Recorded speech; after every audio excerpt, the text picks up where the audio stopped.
கத்திரிக்காயில் நார்மலாக சாம்பார் இந்தமாரி நம்ம வைக்காமல் இந்தமாரி நல்லா பொடியாக கட் பண்ணி நல்லெண்ணெய் பூண்டுலாம் கொஞ்சம் அதிகமாக போட்டு இந்த பொரியல் ஸ்டைலில் செஞ்சு கொடுத்தோம் அப்படின்னா சூடான சாதத்தில் போட்டு சாப்பிடும்போது டேஸ்ட்டு சூப்பராக இருக்கும்.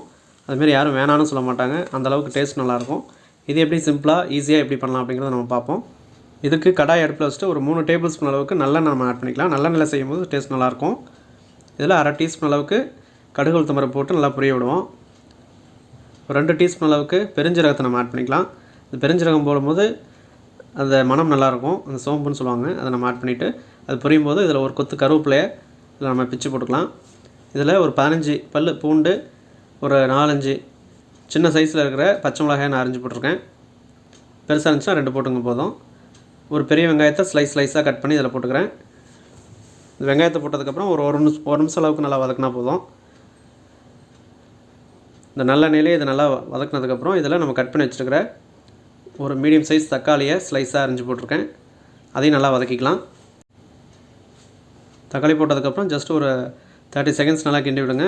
இதை நல்லா மசியறதுக்கு கொஞ்சமாக கல் உப்பு நம்ம ஆட் பண்ணிக்கலாம். கல் உப்பு போட்டு நல்லா மிக்ஸ் பண்ணி விட்டுருங்க. ஒரு நிமிஷம் அளவுக்கு நல்லா வதக்கினீங்கன்னா போதும். தக்காளி போடல அப்படின்னா சப்போஸ் நீங்கள் புளி தண்ணி கூட நீங்கள் கரைச்சி கொஞ்சமாக நீங்கள் ஆட் பண்ணிக்கலாம். அதை நீங்கள் காய் வணக்கும் போது நீங்கள் ஆட் பண்ணால் போதும். இப்போ கத்திரிக்காயை நான் அரிஞ்சு தண்ணியில் போட்டு வச்சுருந்தேன். ஏன்னா கத்திரிக்காயை பொறுத்தவரையும் நம்ம தனியாக அரிஞ்சு வைக்கக்கூடாது, அது கருப்பாக மாறும். அதனால் தண்ணியில் போட்டு வச்சுருங்க. போட்டு நம்ம இதேமாரி வதக்கும் போது அதில் எடுத்து நம்ம போட்டு வதக்கிக்கலாம். இந்தமாரி நம்ம கத்திரிக்காய் வதக்கல் செய்யும் போது கொஞ்சம் சின்னதாகவே நம்ம போட்டுக்கலாம், இல்லை கொஞ்சம் வால்வாலாக வேணும்னாலும் வால்வாலாகவும் போட்டுக்கலாம். கொஞ்சம் பெருசாக போட்டிங்கன்னா அது குக் ஆகாது.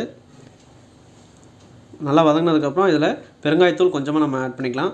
ஆட் பண்ணிட்டுலாம் மிக்ஸ் பண்ணி விட்டுருங்க. இதுக்கு மிளகாய்த்தூள், தனி மிளகாய்த்தூள், அதுக்கப்புறம் பெப்பரு, அப்புறம் சாம்பார் பொடி, அப்புறம் மஞ்சத்தூள்.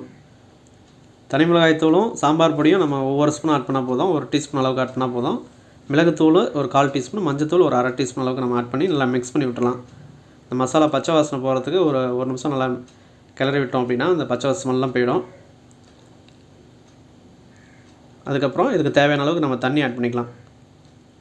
இப்போ நல்லா வதக்கியாச்சு. இப்போ இதுக்கு ஒரு 100 ஒரு 150 ml தண்ணி ஆட் பண்ணால் போதும். ரொம்ப ஆட் பண்ண தேவையில்ல. கத்திரிக்காயில் அந்த பாதி அளவுக்கு தான் வரணும், அதுக்கு மேலே வேண்டாம். பாருங்கள், அந்த கத்திரிக்காயில் பாதி அளவுக்கு தான் தண்ணி நான் ஆட் பண்ணியிருக்கேன். இப்போ ஒரு மூடியை போட்டு நல்லா மூடி வச்சுட்டு அடுப்பை மீடியம் ஃப்ளேமில் வச்சு ஒரு 5 நிமிஷம் விட்டோம் அப்படின்னா நல்லா குக் ஆகிடும். எண்ணெய்லாம் நல்லா பிரிஞ்சு வரும். நடுவில் ஒரு 2 நிமிஷத்துக்கு ஒரு வாட்டி கிண்டி விட்டுக்குங்க அடி பிடிக்காமல் இருக்கிறதுக்கு. இதுக்கப்புறம் மூட வேணாம். இதை நல்லா கிளறி விட்டுக்கிட்டே இருந்தீங்க அப்படின்னா அந்த வாட்டர்லாம் ட்ரை ஆகிடும், தண்ணிலாம் ட்ரை ஆகி அந்த பொரியல் அந்த வதக்கல் ஸ்டேஜுக்கு ரெடி ஆகிடும். அவ்வளோதான், ஆல்மோஸ்ட் ரெடி ஆகிடுச்சு. இப்போ இதில் கருவேப்பிலையை ஒரு கொத்து பிச்சு போட்டு நல்லா கிண்டி விட்டோம் அப்படின்னா கத்திரிக்காய் பொரியல் இல்லாட்டி வதக்கல் அந்தமாதிரி ரெடி ஆகிடுச்சு. அவ்வளோதான். இதில் பூண்டு கொஞ்சம் அதிகமாக போட்டிருக்கோம், பெருஞ்சீரகம் நல்லெண்ணெயில் செஞ்சுருக்கிறதுனால டேஸ்ட்டு சூப்பராக இருக்கும். சூடான சாதத்தில் இதை எடுத்து போட்டு சாப்பிடும்போது சூப்பராக இருக்கும். சாப்பிடாம கூட இதை விரும்பி சாப்பிடுவாங்க.